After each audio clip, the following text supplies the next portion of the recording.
am Santosh Ajmera. I work with Ministry of Information and Broadcasting, Government of India, and I am also an author of the book Ethics, Integrity and Aptitude published by McGraw Hill Publications.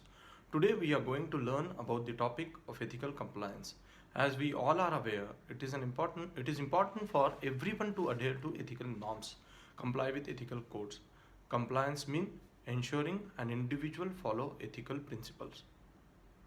In order to encourage ethical behavior and prevent misconduct in any organization, ethical compliance is necessary. There are three approaches to ethical compliance. One is by external force, another is through internal force, that is force from within, and the third is combination of both.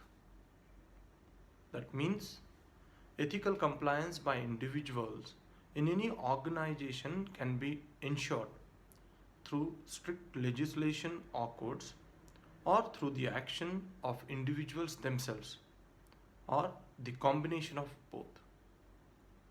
The first approach is called as compliance approach.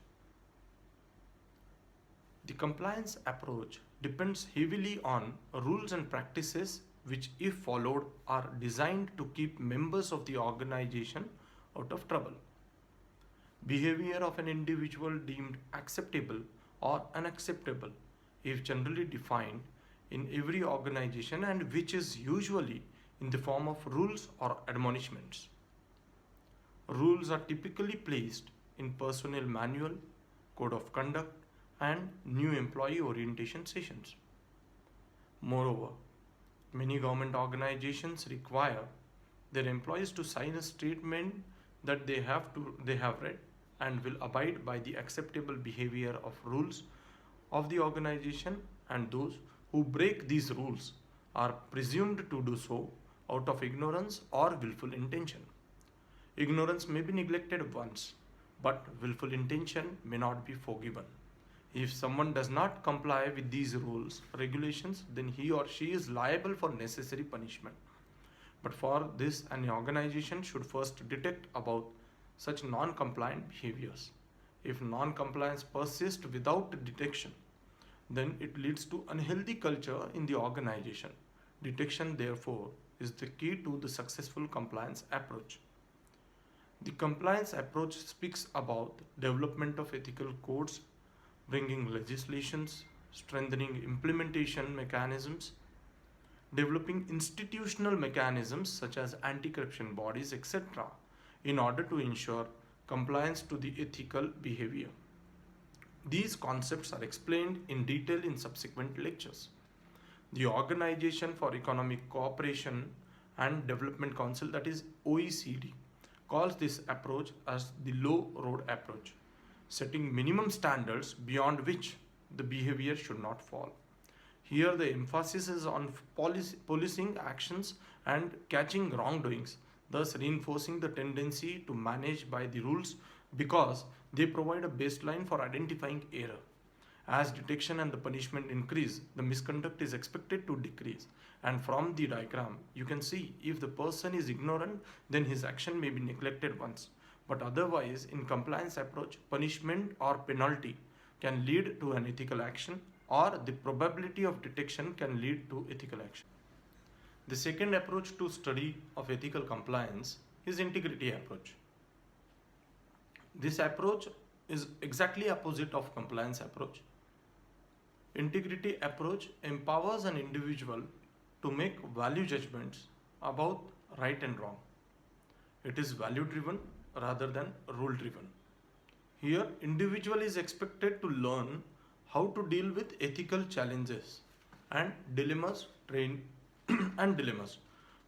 ethical education, good leadership, incentives, and ethical decision making.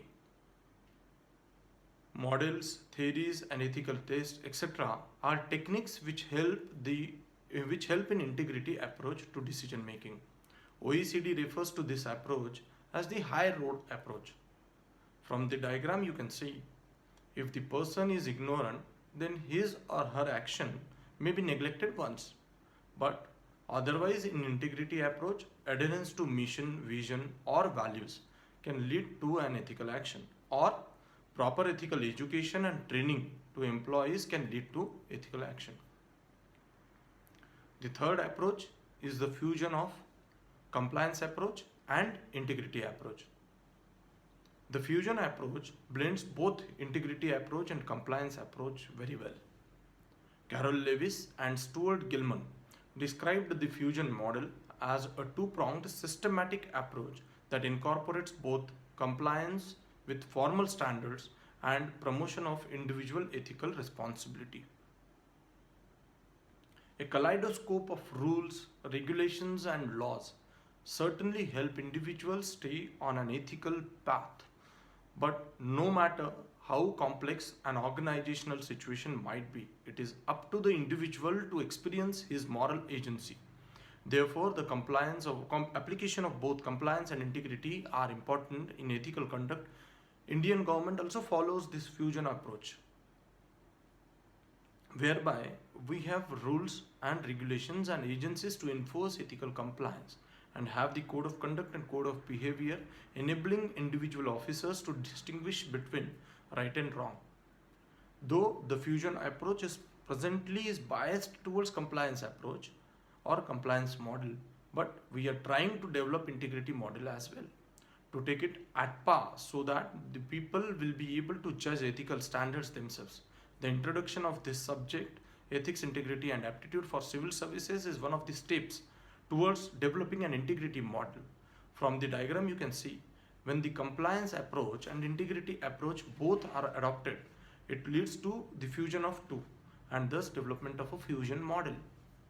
The fusion model diagram is developed by OECD based on ethical compliance study in few countries. From the figure you can see, or you can understand, the ethical compliance or integrity could be enforced through various mechanisms of auditing, complaints handling, monitoring and reporting. Also, the ethical compliance could be established and embedded through policies, code of conduct, guidelines, leadership, training, right decision making, etc. This was the topic of ethical compliance, and we have studied various approaches to ethical compliance. We'll be studying more such topics in our subsequent lectures. Thank you.